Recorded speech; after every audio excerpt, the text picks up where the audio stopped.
नमस्कार दोस्तों, mentor fluent YouTube channel पर हिंदी ऑडियो बुक समरी सब कुछ साइकोलॉजी है के एपिसोड 29 में आपका फिर से स्वागत है। अब मैं आपको पानी की इस अद्भुत साइकोलॉजी का राज बताता हूँ।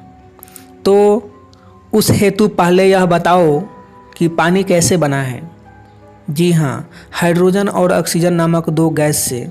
और देखो वे दोनों किस कदर घुल मिल गई हैं कि दोनों ने मिलकर लिक्विड पानी का रूप धारण कर लिया है, और वह भी इस तरह कि दोनों के अपने अस्तित्व का कोई नामो निशान नहीं। ठीक वैसे ही मनुष्य का अस्तित्व भी मन और बुद्धि के मिलन के कारण है, परंतु गलत ज्ञानों के कारण मनुष्य मन और बुद्धि का सामंजस्य नहीं बिठा पा रहा है। दोनों का अस्तित्व बात बात पर टकराता रहता है। इसलिए मनुष्य की सबसे बड़ी दुर्दशा उसके मन और बुद्धि की इस टकराहट के कारण हुई पड़ी है, जबकि वास्तव में दोनों के पानी की तरह ही ऐसा तालमेल बिठाकर एक हो जाना चाहिए कि उनका भी अलग से कोई अस्तित्व नज़र ही न आए। परंतु दुर्भाग्य से बहुत कम लोग यह तालमेल बिठा पा रहे हैं, और सच कहूँ तो इस हेतु शास्त्र, ज्ञान, धर्म व समाज जिम्मेदार है। इनकी सारी शिक्षाएं दोनों के संघर्ष को उकसाने वाली होती हैं, और इसी से मनुष्य बर्बाद है। अतः वास्तव में जो बात दोनों में सामंजस्य बिठाना सिखाए वही धर्म। बुद्धि बाहर के जगत से संपर्क रखती है और मन भीतर के जगत से संपर्क रखता है, तथा दोनों में विरोधाभास नहीं है। दोनों का यथा योग्य मिलन ही जीवन है। सच्चा धर्म मनुष्य को पूर्ण बनाता है। वह बाहर के वैभव पाने का भी ख्याल रखता है और भीतर की मस्ती को भी साथ में संभाले रखने की समझ देता है। वह बाहर युद्ध के समय भी भीतर रास की मनोदशा कैसे बनाए रखना यह सिखाता है। लेकिन चारों ओर गलत शिक्षाओं की भरमार है। जिसे देखो वह मन बुद्धि का संघर्ष ही सिखा रहा है। ऐसे में सामान्य मनुष्य मन बुद्धि का तालमेल बिठाए भी तो कैसे। और फिर अधिकांश लोगों को तो मन और बुद्धि का फर्क ही नहीं मालूम। तो मन वह है जहाँ से आपकी साइकोलॉजिकल हैपनिंग बह रही है। सारे भावों, इच्छाओं और मूड का यह मूल स्रोत है, जबकि बुद्धि विचारों का जगत है। बाहर से विचार ओढ़ना, या कहूँ कि बाहर से शिक्षित होना बुद्धि का काम है। यानी मन प्रकृति की संयुक्त हैपनिंग से कनेक्टेड है और बुद्धि बाहर के जगत से। मन स्पॉन्टेनियस है, यानी जब जो भाव है वो है, कारण कुछ भी नहीं। बुद्धि के सारे विचारों में कारण पहले हैं और निर्णय बाद में। यानी धन कमाने की लालसा पहले है और धन कमाने के मार्ग की खोज बाद में। मन को कोई यादाश्त नहीं, जबकि मेमोरी बुद्धि का प्रमुख गुण है। और सबसे बड़ा दोनों का फर्क यह है कि बहाव है। और सबसे बड़ा दोनों का फर्क यह कि मन बहाव है, एक हैपनिंग है, जबकि बुद्धि बांधती है तथा एक डूइंग है। अब दोनों में जो फर्क है वह तो है ही, परंतु दिक्कत यह कि दोनों बराबरी पर प्रभावी भी हैं। बस अपना अपना प्रभाव जमाने के चक्कर में अक्सर दोनों आमने सामने आ खड़े हो जाते हैं। अब सोचो, यदि ऑक्सीजन व हाइड्रोजन अपना अपना अस्तित्व टिकाए रखने हेतु संघर्ष पे उतर जाए तो पानी का अस्तित्व ही कहाँ रह जाएगा।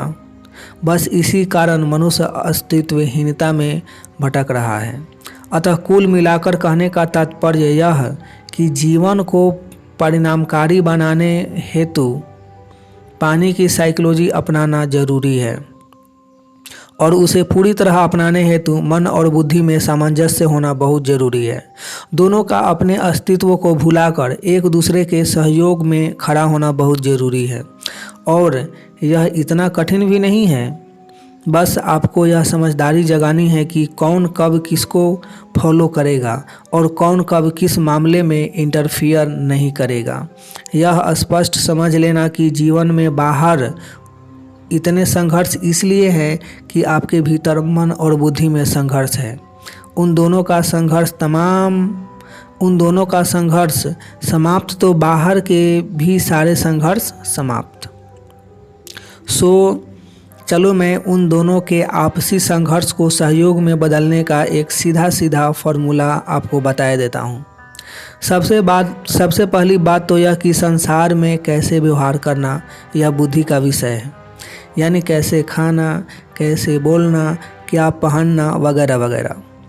अतः मन की इच्छा अच्छे कपड़े पहनने की न भी हो तो भी पार्टी वगैरह में अच्छे कपड़े पहनने की बुद्धि की बात का मन को सहयोग करना ही चाहिए। सामने कब क्या करने में मज़ा आएगा यह मन की हैपनिंग से ही तय होता है तथा बुद्धि को मन की इस हैपनिंग की संपूर्ण शरणागति स्वीकार लेनी चाहिए। उसमें उसे शास्त्रों, समाजों, लोक मान्यता या सिद्धांतों का हवाला देकर मन को दबाने के प्रयास नहीं करने चाहिए। दूसरा, दोनों को जीवन की एक परिभाषा बना लेनी चाहिए और जीवन की सीधी परिभाषा कहूँ तो भीतर आनंद और बाहर समृद्धि, यही जीवन की सफलता है। भीतर के आनंद बाबत बुद्धि को मन की माननी चाहिए, वैसे ही बाहर की समृद्धि बुद्धि का विषय है। मन को उसमें बुद्धि का पूरा साथ देना चाहिए। हाँ, इतना अवश्य है कि इस मामले में भी बुद्धि को मन के साथ जबरदस्ती नहीं करना चाहिए। आवश्यकता पहचानना बुद्धि का काम है। आवश्यकता पहचान ली कि बुद्धि का काम खत्म हो गया, फिर उसे मन की हैपनिंग में वह आने का इंतज़ार करना चाहिए और फिर जब मन की हैपनिंग में वह आवश्यकता आ जाए तो फिर मन के साथ ताल से ताल मिलाकर बुद्धि को उस आवश्यकता की पूर्ति हेतु पूरी ताकत से भिड़ जाना चाहिए। यह सामंजस्य बड़ा ही महत्वपूर्ण है क्योंकि जीवन की सारी बड़ी सफलता का दारोमदार इसी सामंजस्य पर टिका हुआ है। वरना तो मन बुद्धि की आवश्यकता की दरकार नहीं करता और बुद्धि मन की हैपनिंग को किनारे कर भीड़ जाती है। परिणाम में थकान बड़ी होती है और हासिल कुछ नहीं होता। चलो इसे मैं एडिसन के बल्ब हेतु फिलामेंट खोजने के प्रयोग से समझाता हूँ। यदि सूर्य चमक सकता है तो पृथ्वी पर भी कोई ऐसी ही आर्टिफिशियल वस्तु जरूर बनाई जा सकती है। यह विचार एडिसन की बुद्धि की उपज थी। उस समय क्षण भर को चमक सके ऐसा बल्ब बना लिया गया था, पर एडिसन सूर्य की तरह सदैव रोशन रहे ऐसा बल्ब बनाने की फिराक में थे। लेकिन इसका मतलब यह नहीं कि इस विचार के साथ ही एडिसन प्रयोग में कूद पड़े। यदि वे ऐसा करते तो बल्ब हेतु फिलामेंट कभी नहीं खोज पाते। मैं कह ही चुका हूँ कि बुद्धि विचारों का जगत है, उसमें कोई स्पॉन्टेनिटी नहीं। इसलिए इस विचार के बाद उसे विश्राम लेकर मन की हैपनिंग के रेस्पॉन्स का इंतज़ार करना चाहिए और वही एडिसन ने किया। और जब हैपनिंग से फिलामेंट खोजना आया तो फिर क्या था? बुद्धि का यह विचार था ही, बस तालमेल से दोनों भीड़ गए। ध्यान और उत्साह मन ने बनाए रखे और बुद्धि नए नए फिलामेंट की एनालिसिस करने में भीड़ गई। जगत यदि आज प्रकाशमान है तो वह एडिसन के मन और बुद्धि के इस शानदार सामंजस्य का ही कमाल है। खैर, अब एक और बात मैं आपको थोड़ा विस्तार से समझाता हूँ। यह भी अति महत्वपूर्ण है क्योंकि अधिकांश लोग जीवन में यही मार खा रहे हैं। इस एक अज्ञान के कारण उनके भीतर की शांति और बाहर की सफलता दोनों खोई जा रही है और वह बुद्धि की बाहर से बात बात पर प्रभावित होने, विचार और सिद्धांत ओढ़ने तथा आवश्यकताओं की सूची बनाते रहने की आदत है। अपनी इस आदत के कारण उसे हजारों चीज़ें करना आवश्यक जान पड़ता है और वह चाहती है कि आप यही करें। जबकि मन की हैपनिंग का उनमें से अधिकांश चीज़ों से कोई ताल्लुक नहीं बैठता है। फलस्वरूप बुद्धि को मन की हैपनिंग शत्रु जान पड़ती है। उसे परीक्षा में फर्स्ट आना होता है और मन की हैपनिंग खेलने की इच्छा जाहिर कर रही होती है। बुद्धि को बात बात पर दुनिया जीतनी होती है और मन की हैपनिंग उपलब्ध साधनों में जीवन खोजती है। बुद्धि के लिए चर्च जाना जरूरी है और मन आराम फरमाना चाहता है। बस इन सब से गुस्साई बुद्धि मन की हैपनिंग को बेदर्दी से दबाकर भी कार्य में भिड़ जाती है। अब मन की हैपनिंग दबेगी तो परिणाम में तात्कालिक दुख, थकान, चिंताएं और फ्रस्ट्रेशन पैदा होगी ही। यानी इस प्रक्रिया में ही आप भीतर की शांति और मस्ती खो देते हैं और उस पर भी हाथ कुछ नहीं लगता है, क्योंकि मन का साथ न होने की वजह से कार्य के उचित परिणाम नहीं आ पाते हैं। यह नहीं चल सकता। आपको बुद्धि को अकारण बाहर की दुनिया से ज्ञान और आवश्यकताएं ओढ़ने से रोकना होगा, क्योंकि यह बाहर से कुछ ग्रहण करेगी तो फिर उस मुताबिक करने हेतु मन की हैपनिंग के साथ ज़बरदस्ती करेगी और दोनों का सामंजस्य टूटा नहीं कि बाहर भीतर दोनों जगह असफलता सुनिश्चित हुई नहीं। पहले तो मन और बुद्धि को अलग अलग पहचाने, फिर दोनों के उपयोगी कार्यक्षेत्रों को समझे, उसके बाद उसे समझते हुए दोनों में सामंजस्य बिठाएं। यह सामंजस्य उसी तरह जैसे हाइड्रोजन और ऑक्सीजन ने पानी बनकर बिठाया है। दोनों का मूल अस्तित्व रहना ही नहीं चाहिए। दोनों को मिलकर आपके अस्तित्व का स्वरूप धारण कर लेना चाहिए। बस फिर पानी की सुंदर साइकोलॉजी को अपनाते जाइए और जीवन में बिना प्रयत्न के आनंद, सफलता और विजय पाते चले जाइए।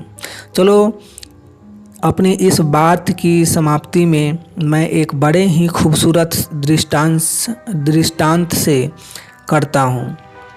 बात बनारस के गंगा घाट की है। एक दिन एक सन्यासी अपने कुछ शिष्यों के साथ एक नदी में नहा रहा था। अचानक कहीं से एक बिच्छू आया और उसने सन्यासी को काट खाया।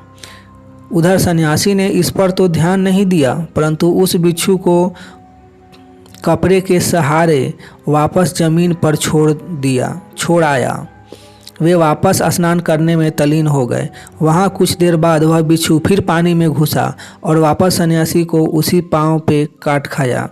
सन्यासी फिर उसे जमीन पर छोड़ आए। हालांकि सन्यासी के पांव के अब दर्द काफ़ी होने लगा था। यहाँ तक तो ठीक, परंतु फिर तो बिच्छू और सन्यासी द्वारा यह क्रम 3-4 बार और दोहराया गया। उधर सन्यासी का पांव भी अब पूरी तरह नीला पड़ चुका था। यह देख शिष्य चिंतित हो उठे। वे सन्यासी के व्यवहार से हैरान भी थे, कुछ एक क्रोध से भी भर गए थे और आखिर उनमें से एक बोल पड़ा, यदि यह बिच्छू फिर आया तो उसे मार डालेंगे। सन्यासी ने तुरंत उसे शांत करते हुए कहा, क्या मुझे एक बिच्छू से हराओगे? यदि वह अपनी काटने की साइकोलॉजी नहीं छोड़ रहा है तो मैं अपनी बचाने की साइकोलॉजी कैसे छोड़ दूं? बस यही आपको भी तय करना है।